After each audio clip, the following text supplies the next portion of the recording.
Dolphin दिसण्याचे chances आहेत. ते बोले मॅक्स टू मॅक्स चान्सेस आहेत आज डॉल्फिन दिसण्याचे.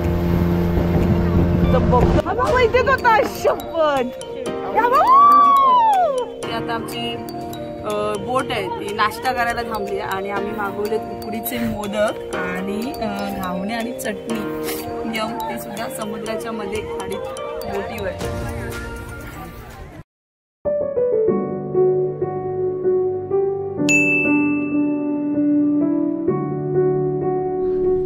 तर आत्ता सकाळचे 5:30 झालेत आणि आम्ही आता या जर्नीला सुरुवात केली आहे. तर कणकवलीवरून आता आम्ही निघालोय आणि थेट आता पोहोचणार आहोत देवबागला.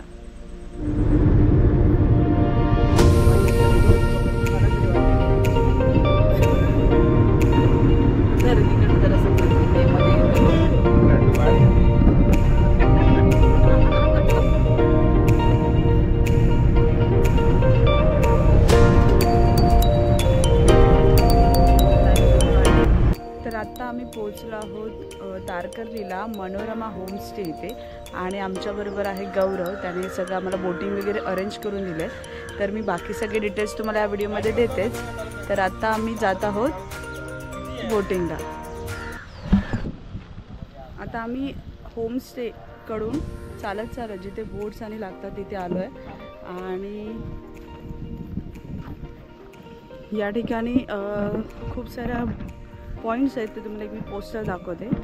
तर या पोस्टर्समध्ये सगळं दिसेल तुम्हाला. हाऊसबोट आहे, विठ्ठल मंदिर, crocodile point, Devbag beach, seagull birds, Bhogwe beach, Sangam, tsunami island, dolphin point, Sarjerao rock, Nivati beach, golden rock, lighthouse, म्हातारीची चूल, कासव पॉईंट आणि समुद्र रॉक देखील. तर आपण आता हे जे खालचे पॉईंट्स आहेत ना ते करणार आहोत, लाईट हाऊस वगैरे. तर चला जाऊया.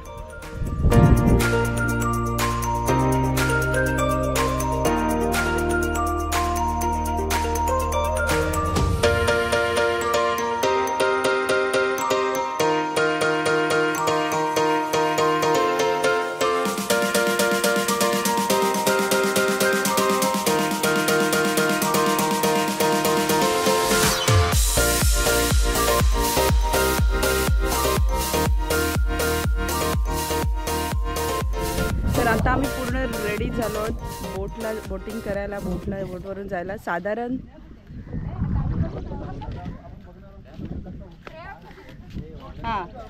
तर आता मी रेडी झालो आहोत बोटिंगला जायला. तर आता मी बोटमध्ये बसतो आहोत आणि सगळ्यांनी सनस्क्रीन वगैरे लावलं आहे कारण खूप मोठी जर्नी आहे. तर चला. मला चांगलं दिसतं. ऑरेंज बरं दिसतं की रेड घेऊ? हां हे बाबा कुठचं ते बाबा तुला चांगलं वाटतं. हे चांगलं आहे. मला मस्त नाही मला वाटलं मला. तू कोणतं देतलं शिरे ते म्हटलं बाहेर ते मस्त आहे म्हणून मग घे ना. जर चांगलं आहे बरं असतं ना ऑरेंज. हे चांगलं आहे. हे चांगलं आहे. घे नंतर काढूचा. आपल्याला सेफ्टी जॅकेट दिले. ही कॅप काय आहे? कॅपचं काय करायचं आहे? ती येतं ना मला काय घातलंस उलट. माझ्यासाठी चूक करू नका, उलट घालू नका जॅकेट.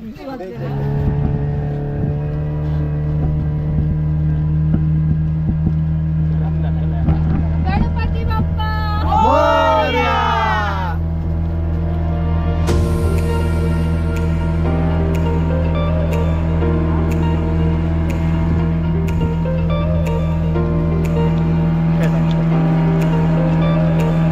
त्यासाठी एवढा वेळेस पाहिजे सगळ्यांना घेऊया ना.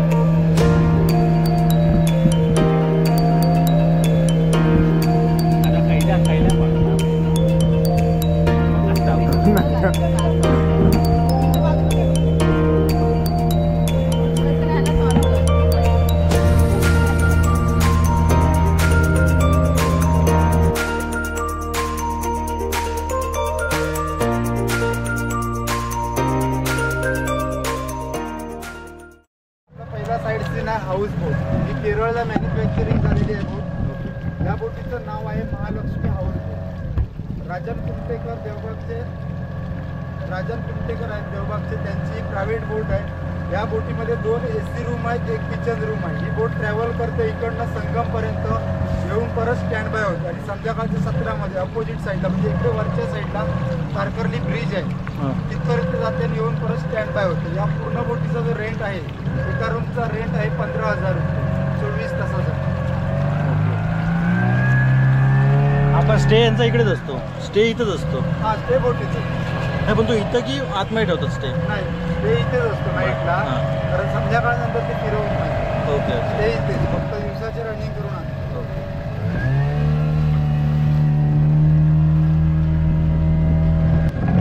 ही कर्लीची खाडी आणि अरबी समुद्र याचे जे मध्येच अंतर आहे ते फक्त 100 ते 80 मीटरचं अंतर आहे. भविष्यात सुनामी सारखी जर मोठी लाट आली तर इकडनं पण संक्रमणाची शक्यता नाकारता येत. सध्या तरी काही प्रॉब्लेम नाही, कारण की ते वाळू उपसा बऱ्यापैकी रोखले गेलेलं आहे. खालच्या पट्ट्यात तारकर्लीपासून संगमपर्यंत वाळू उपसा होत नाही, त्यामुळे इकडचा काही प्रॉब्लेम येत नाही. समजा भविष्यात वाळू उपसा जर इथे चालू झाला तर इकडची जमीन खचत जाणार खाडीमध्ये आणि मग संगम होण्याची शक्यता नाकारता येत नाही. म्हणून दुसऱ्या साईड समजा देवबागचा विठ्ठलमध्ये दाखवलं जातं. ह्याच्या आधी अजून पण खाली होतं ना, खाली घरं होती आणि आता खाली घरं होती, त्यांनी हे बांधून काढले. दिसतंय एक कांदळवन वनस्पतीचं बेट आहे, याला इंग्लिशमध्ये मँग्रोव्ह बोललं जातं. याची जर मुळं पाहिलात तर एकदम गुंतागुंतीची असल्यामुळे इकडची जमीन वाहून जात नाही पाण्यापासून. त्यानंतर वरचा जो खोडाचा भाग आहे तो इकडचं वातावरण स्टेबल ठेवतो. त्याचप्रमाणे जोराचा येणारा वाऱ्याचा फ्लो असेल तर त्याचा वेग कमी केला जातो. यामुळे गव्हर्नमेंटने याच्यावरती बॅन केलेला आहे वृक्षतोडीसाठी. UNDP प्लस फॉरेस्ट डिपार्टमेंट असे 2 डिपार्टमेंट याच्यावरती काम करत असते. आणि ज्यावेळी फुल हाय टाईड असते त्यावेळी छोटे छोटे मासे या मुळांच्या आतमध्ये जाऊन जे वरती तुम्हाला आलेले कोंब सारखे दिसतात बघा, त्याच्या आतमध्ये जाऊन मोठ्या माशांपासून संरक्षण करतात.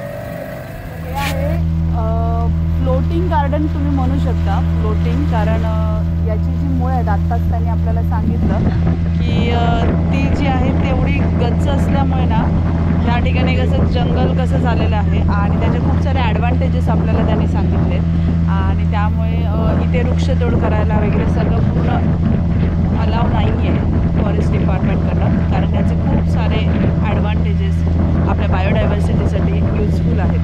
तर आता आपण कर्लीच्या खाडीमधून जात आहोत. पुढे मगाशी जसं त्यांनी सांगितलं की बरोबर 100 मीटरच्या अंतरावर बाजूलाच अरबी समुद्र आहे आणि भविष्यात त्याचा जर सुनामी वगैरे आले तर तो पण एक संगम होऊन जाऊ शकतो.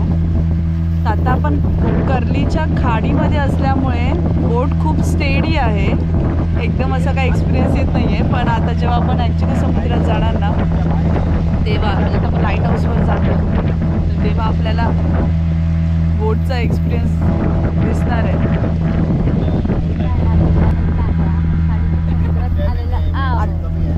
खरंच आता आपण जात आहोत कर्ली खाडीतून समुद्रात आपण एंट्री मारली आहे. त्यामुळे आता बोट जी आहे ती आमची आता अशी अशी अशी अशी डुलते.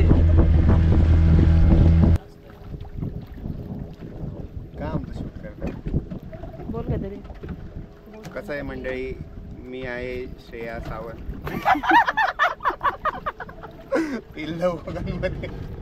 आपले नवीन अँकर हे असणार आहेत. त्यांनी सांगितलंय तुझा आता एक पण व्हिडिओ पडला नाही तर मी सुरू करणार आहे ब्लॉगिंग. तर हे आपले नवीन अँकर असणार आहेत फील्ड कोकणचे. तुझ्याकडे दाखवते रे, बरोबर नाही मी त्या हिशोबात नाही, एक शब्द पण बोलता येत नाही. ते डायरेक्ट व्हिडिओमध्ये भूमिका आली आपल्या जवळ. भूमिका बोल. हात बाहेर काढू नका, त्यांचा ड्रायव्हर पण नाही. हात बाहेर काढू नका. भूमिका सपना सपना की भूमिका वर खाली सपना.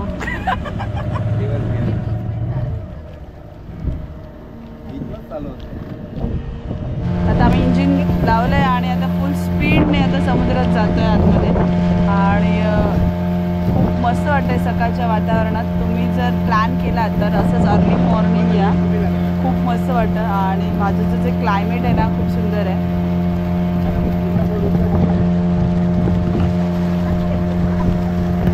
आपल्याकडे प्रसन्न सावंत सांगतात. बोला काय सांगू?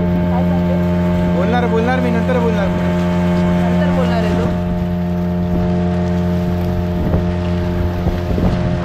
आता आम्हाला ते जे बोटमधून घेऊन जात आहे ते सांगत होते मगाशी की जर तुम्हाला स्कुबा डायव्हिंग करायचं असेल तर की लाईट हाऊसच्या इथे स्कुबा डायव्हिंगचा अमेझिंग एक्सपिरियन्स असतो आणि त्याचे चार्जेस वगैरे सुद्धा त्यांनी मगाशी सांगितले. पण ते डायरेक्ट तिथे आपल्याला स्कुबा करायला घेऊन जाऊ शकत नाही. आधी त्यांचं प्री ट्रेनिंग असतं, त्याची बोट वेगळी असते. पर पर्सन 5-5.5 हजार या रेंजमध्ये स्कुबा डायव्हिंग असतं. आणि डीप स्कुबा डायव्हिंगचे किती डीप स्कुबा डायव्हिंग आपण करू शकतो हे पण त्यांनी खूप चांगलं आपल्याला सांगितलं. त्याचबरोबर आता साईडला खूप साऱ्या बोटी दिसत पॅरासेलिंगच्या बोट्स आहेत. आणि जे आपल्याला ॲडव्हेंचर करायचं आहे ते ॲडव्हेंचर सगळं आपल्याला तारकर्ली देवबागला मिळतं. त्यामुळे प्रत्येकाने हा एक्सपिरियन्स कधी ना कधी इकडे येऊन घ्यायचाच. मालवण तालुक्यातलं जे शेवटचं गाव आहे इकडे कर्ली खाडी आणि अरबी समुद्र याचा संगम झाल्याच्या बाजूचा गाव जो आहे हा देवबाग मोबारवाडी. मालवणी बोलीत मोबार म्हणजे जे एकदम खाडीच्या आणि समुद्राच्या जे टोकाला म्हणजे त्याचं मिलन होतं संगम बोललं जातं त्याच्या बाजूला जो वस्ती असते वाडी असते त्याला मोबारवाडी असं बोललं जातं मालवणी बोली.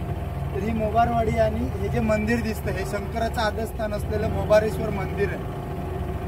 त्यानंतर आपण हा जो येतो पूर्ण हा मालवण तालुका इथे संपतो. त्यानंतर चालू होतो आपण जिथे आता उभे आहोत तिथे वेव्ज येताना तुम्हाला दिसत आहेत बघा बोट हलते आहे.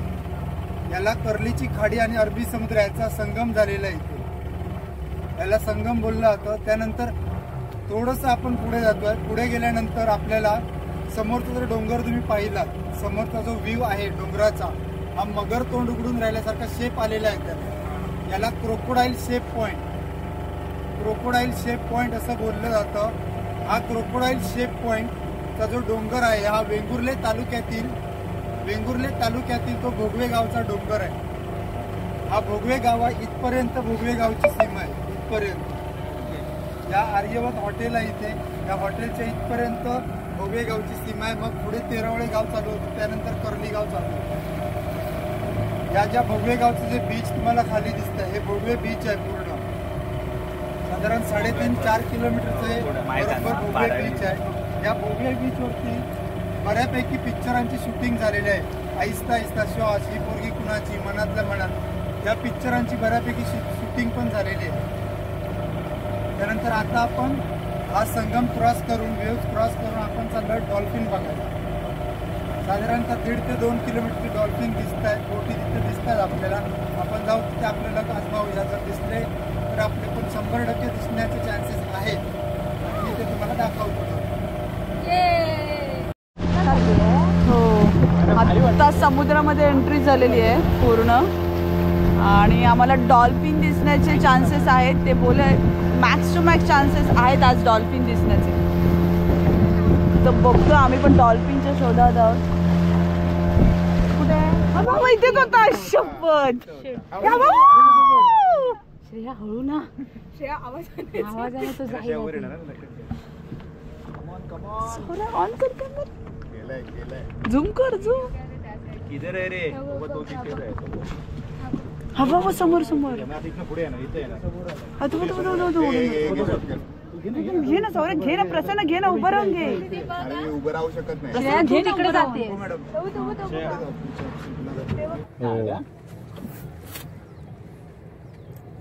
पहिल्यांदा इथे जवळ आहे श्रेया मी इथं होतो का झुमिंग ऑप्शन नाही. झुमिंग नको दिसणार. फोन घे तिकडे घे. पुढे समोर आलाय समोर आहे आता बोटच्या. हा श्रेया झूम करायला तो तिकडे दिसतोय. फर्स्ट टाइम लाईफ मध्ये मी डॉल्फिन बघितले. दुबईला गेलेलो पण ते आर्टिफिशियल असं होतं आणि त्याच्यात ते डॉल्फिनचे शोज ठेवलेले. बट ते खरंच समुद्रात नॅचरल डॉल्फिन बघायला मिळतात. मगाशी तर मजा झाली. आम्ही सगळे ह्या साईडला बघतो डॉल्फिन लांब लांब दिसतोय आणि आमच्या बोटीच्या बाजूलाच एकदम डॉल्फिन समोर. तसंच आता काय होईल तर बघतोय. तिकडे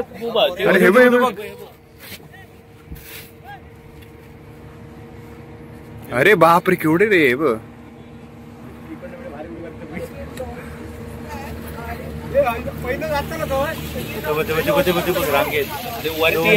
तिकडे 4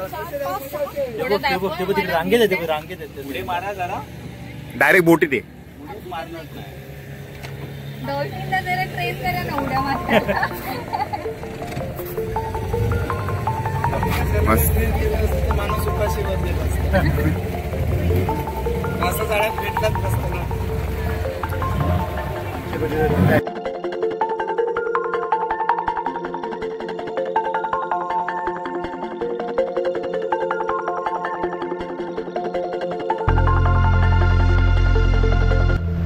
तर आता आम्हाला समोर निवतीचं लाईट हाऊस दिसतंय आणि अवघ्या 10 मिनिटात आम्ही पोहोचणार आहोत तिथे.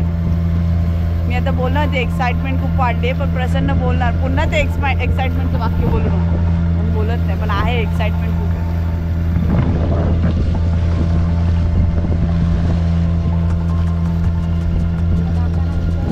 मगाशी टाकले लिगळ पण आता काय मासा भेटत नाही.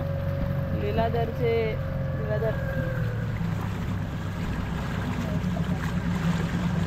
ओढतोय ती दोरी फास्ट मध्ये.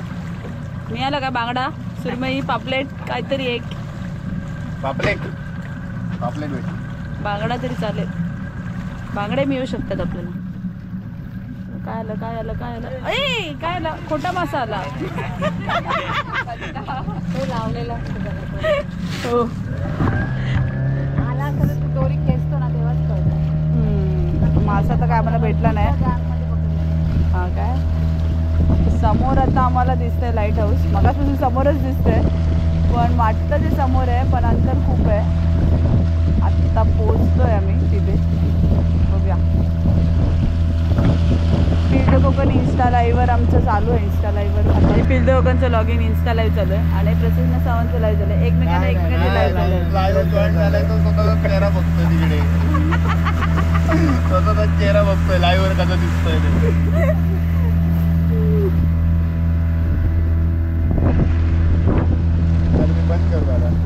ही आहे स्कुबा डायव्हिंगची बोट आणि डायरेक्ट ते डायव्हिंगला घेऊन जात नाही. आदल्या दिवशी त्यांना एक व्यवस्थित ट्रेनिंग दिलं जातं आणि त्यानंतर ते निवतीच्या लाईट हाऊसच्या इथे खूप चांगलं डायव्हिंग आहे तर तिथे डायव्हिंग करायला घेऊन जातात.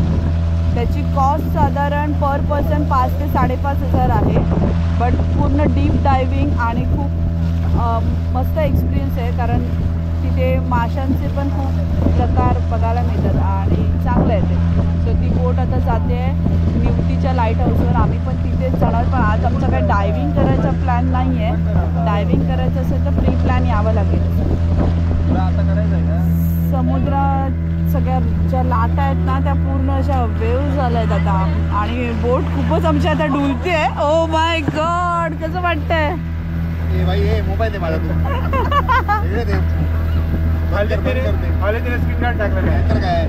हा खूप असा ह्याचा मोबाईल आहे तो.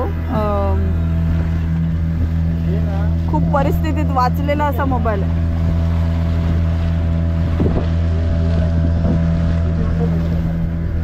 हा घे तुझा मोबाईल.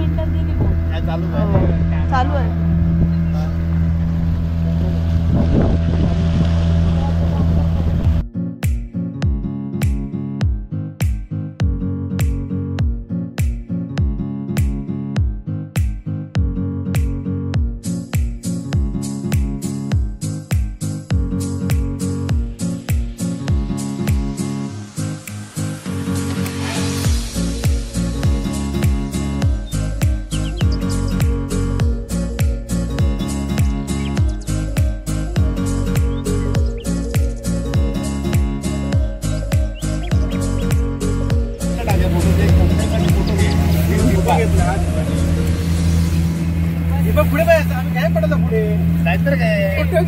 एवढे आम्ही बसलो एका साईडला. तर इथे 2 लाईट हाऊस आहेत. एक ओल्ड लाईट हाऊस आणि एक न्यू लाईट हाऊस.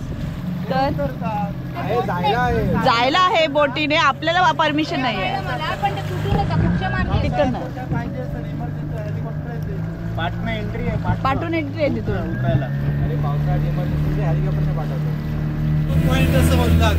कारण कासवासारखा सेफ आलेला आहे बघा ते कडकाला. ओके तर हा जो खडक दिसतोय याला कासव पॉइंट म्हणतात, कारण कासवासारखा शेप आलेला आहे. मगाशी पण एक डोंगर होता, त्याला कोणता होता डोंगर? क्रोकोडाईल पॉइंट, कारण त्या डोंगराचा शेप क्रोकोडाईल सारखं होतं. खडक आहे समोरचा, हा एकच दिसतो इकडनं पाहिलं, पण ऍक्च्युली ही 2 डोंगरांची दरी आहे. म्हणजे मधून रस्ता आहे पण बोट या जात नाही. कुठचं म्हणतात खडक? 2 खडकाच्या त्याच्यामध्ये जागा आहे, मध्ये गॅप दिसते. हा जो लाईट हाऊस दिसतोय हा केरोसिनवर चालणारा लाईट हाऊस होता अगोदर. Okay okay. लांबने एकच वाटतंय आणि मधनं जाऊ. तिला फोटो घ्या. तिला बस जा पुढे. ते उभं नको बस जाईल. हे रानू जरा मध्ये बस. तुम्ही बरोबर आहे. बॅलन्स करून बस. आमका काय या वजना म्हणून आणलं. जाणार आपण. नाही म्हणतात गोड जात नाही. ती काय गेली?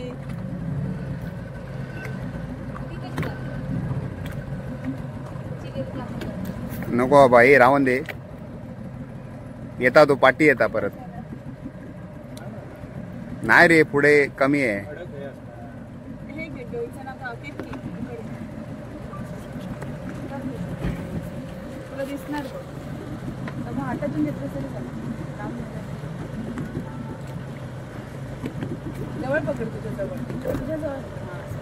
2 डोंगरांची दरी आहे, 2 डोंगरांच्या मध्ये जातात.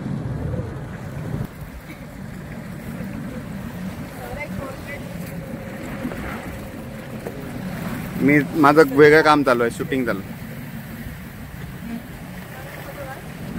हा रे, पुढे कमी आहे रे, आपल्याला असं वाटतं जाईल असं. हो. स्वतः आम्ही लाईट हाऊसच्या आतमध्ये आलोय आणि खूप मस्त एक खडक आहेत. काश मला याच्यावर उतरायला मिळालं असतं तर किती भारी झालं असतं. 2 खडकांच्या मधून. तर हे आहे ओल्ड लाईट हाऊस आणि ओल्ड लाईट हाऊसचे जे खडकांचं स्ट्रक्चर आहे ना ते वेगळं आहे एकदम. आणि पूर्वी असं म्हटलं जायचं की ते केरोसिनवर चालतात आणि जे आता न्यू ओल्ड लाईट हाऊस जे आहे ते न्यू लाईट हाऊस सोलारवर जातं. तिथे लोकवस्ती आहे, लोक तिथे राहतात, पण आपल्याला तिथे आता उतरायला अलाउड नाही आहे गव्हर्नमेंटचं. हां ओके. आणि खूप मस्त मस्त इकडे हिडन असे स्पॉट्स आहेत, खूप भारी वाटतं. छोटी बोट असते तर आपण त्या बोटमधून आतमधून जाता आलं असतं आपल्याला. हे आहे लाईट हाऊस.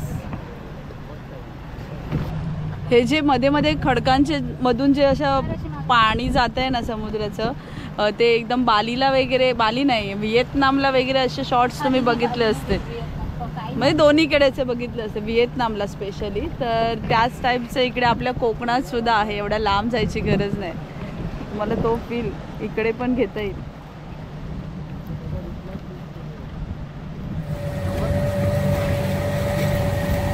भाई काय दाखव, डायरेक्ट इकडे दाखवायचं. कुठे बाहेर गेला का वाटणार? फॉरेन कंट्री डायरेक्ट इकडे दाखवायचं. काय दाखवायचं कुठं आलो काय. हे आता न्यू लाईट हाऊस. मगाशी मी तुम्हाला ओल्ड लाईट हाऊस दाखवलं, तर हे न्यू लाईट हाऊस आहे. हे सोलारवर चालतं आणि याच्या आतमध्ये लोकसुद्धा आहेत. फक्त आपल्याला जे स्थानिक आहेत त्यांना जायला तिथे अलाव नाही आहे. काय याचं रिझन प्रसन्न सांगेल तुम्हालाच, रीलवर सांगेल तुम्हाला की आपल्याला जायला अलाव का नाही आहे. ते पूर्वी जायला देत होते. आणि हे आहे new light house. New light house. त्याचं स्ट्रक्चर बघितलं ना, खूप मस्त आहे. कुठे पायऱ्या आहेत? हां हा बघा पायऱ्यांचा. हां आता आपण नाही जाऊ शकत ना. हा तुम्हाला रस्ता दिसतोय लाईट हाऊसला जायला. इथे पायऱ्या आहेत आणि वरती आपण जाऊ शकतो.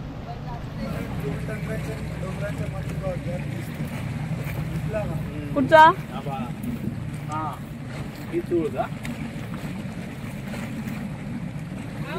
बाहेर येतो ना. तुम्ही इन्स्टा रीलला बघितलं असाल, एक शॉवर बाहेर येतो तो हा वाला स्पॉट आहे. पण आता ते पाणी नाही आहे तिथे. जर तुम्हाला स्कुबा डायव्हिंग करायचं असेल, मगाशी मी तुम्हाला जे डिटेल दिले ते या ठिकाणी स्कुबा डायव्हिंग चालतं. गव्हर्नमेंटचं जे स्कुबा डायव्हिंग आहे ते या ठिकाणी. ही जी व्हाईट बोट आहे ही स्कुबा डायव्हिंगची.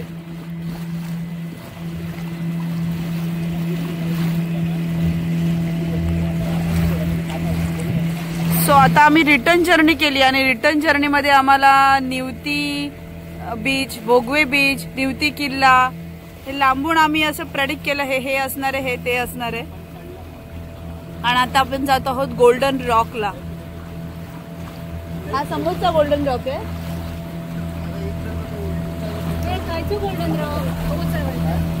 गोल्डन रॉक हा. सो हा आहे गोल्डन रॉक. त्याच्या पाठी हॉटेल कोणतं आहे ते?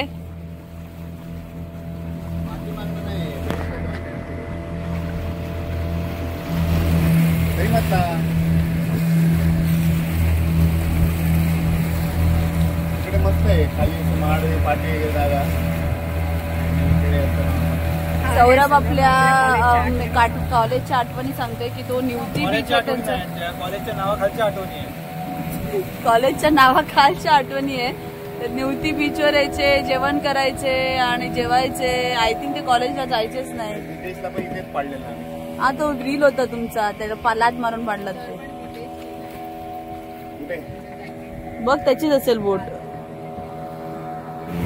तर आता मगाशी आपण बघितलं गोल्ड रॉक, आता आपण बघतोय सर्जेराव रॉक. मला सर्जेराव रॉक नाव का पडलं असं? स्मगलिंग चालायचं आणि त्यांचा जो मॉनिटर बनू शकतो आपण तो इथे एक्सपायर झालाय दगडावर, त्यावरनं त्याचं नाव पडलंय सर्जेराव रॉक. अशी जी स्टोरी आहे. हा आहे तो सर्जेराव रॉक.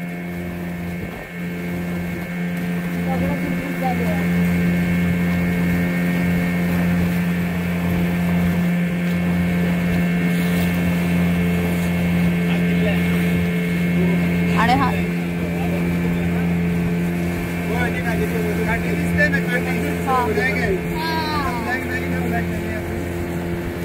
तो सर्जेराव किल्ला.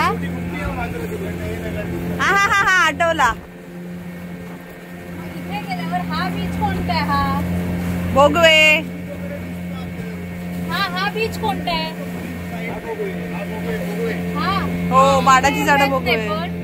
इथे येता येत नाही.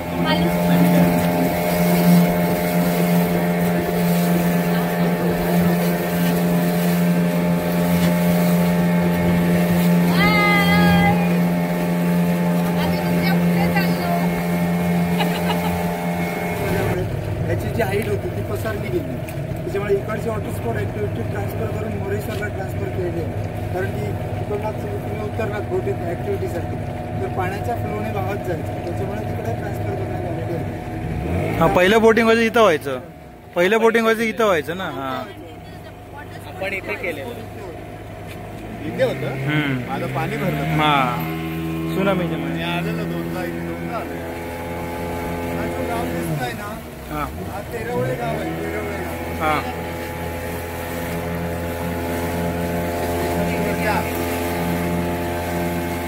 त्या गावात येऊन तिथे खेळायला पाहिजे की रस्ता पाहिजे.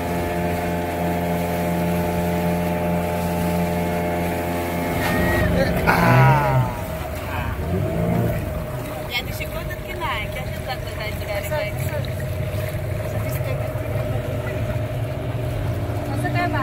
हा 200 रुपये सीट, बनाना 200 रुपये सीट आणि बाईकचे 400 रुपये असे 803 गेम्स होतात. ते पॅकेज मध्ये घेतलं तर पर पर्सन 700 रुपये. आणि ते कायाकिंग आहे, 15-20 मिनिटं फिरायची राईड आहे. ते 200 रुपये सीट आहे. 200 रुपये सीट. 15-20 मिनिटं फिरायला भेटेल. ओके. पॅकेज सोबत कायाकिंग घेत नाही. कायाकिंग नाही पॅकेज सोबत, ते वेगळं. लहानपणी आम्ही यायचो ना ते सुनामी आयलंड होते. तिथे ना वाळू वगैरे असायची, तिथे वॉटर स्पोर्ट्स चालू असायचे. आता ते सुनामी आयलंड जरा पाण्याखाली गेले. त्यांनी मोरेश्वर इथे सगळं शिफ्ट केलंय, पण पाणी खूप आहे, पूर्वीसारखी वाळू दिसत नाही. आणि इथे आता आमची बोट आहे ती नाश्ता करायला थांबली आणि आम्ही मागवलेत उकडीचे मोदक आणि घावणे आणि चटणी यम, ते सुद्धा समुद्राच्या मध्ये खाडीत बोटीवर.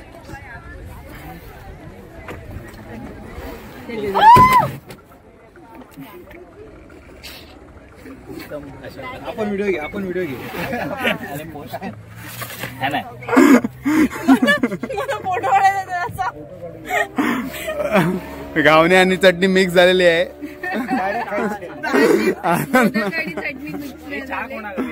छान आहे कोकम. छान आहे कोकम. सर फोटो काढतोय. सो आता आम्ही वडापावची ऑर्डर दिलेली. वडापाव घेतोय एक एक एक एक हळूहळू वडापाव पळतोय. घे तुझं नाही घेतलं. घेतला झालं घेऊन घे ना. घे वडापाव घे.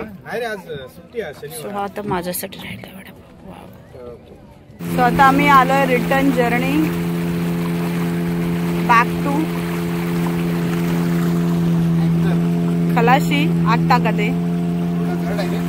आता आपण जातोय पुन्हा मगाशाच पॉइंटवर. आता आपण आलोय रिटर्न मध्ये आणि आम्हाला जोराची भूक लागली. कशी भूक लागली नाही कारण आत्ताच आम्ही थोडंसं स्नॅक्स खाल्लंय. भूक आम्हाला लागली आहे माशाची. मस्त बोटिंग वगैरे करून आम्ही 11:30 वाजता तारकर्लीमध्ये पुन्हा आलोय आणि आता आम्ही मनोरमा होमस्टे मध्ये आलोय आणि मस्त फूड एन्जॉय करतोय. सगळ्या प्रकारचे मासे आम्ही मागवलेत. मी घेतली पापलेट थाळी, ह्याने घेतली सुरमई थाळी, प्रॉन्स थाळी, सगळ्या थाळ्या आम्ही मागवल्यात. तर तुम्हाला सुद्धा जर हा प्लॅन करायचा असेल तर मी खाली सर्व डिटेल्स देते. तुम्ही डायरेक्ट या रिसॉर्टला आलात तरी चालेल. इथे राहायची, खाण्याची आणि प्लस हे जे वॉटर स्पोर्ट्स आणि अदर ऍक्टिव्हिटीज आहेत ते सुद्धा तुम्ही करू शकता आणि एकदम कमी किमतीमध्ये. तर याचे डिटेल मी डिस्क्रिप्शनमध्ये तुम्हाला मिळतीलच. तर चला बघ पुन्हा भेटूया अशाच एका व्हिडिओमध्ये. तोपर्यंत बाय.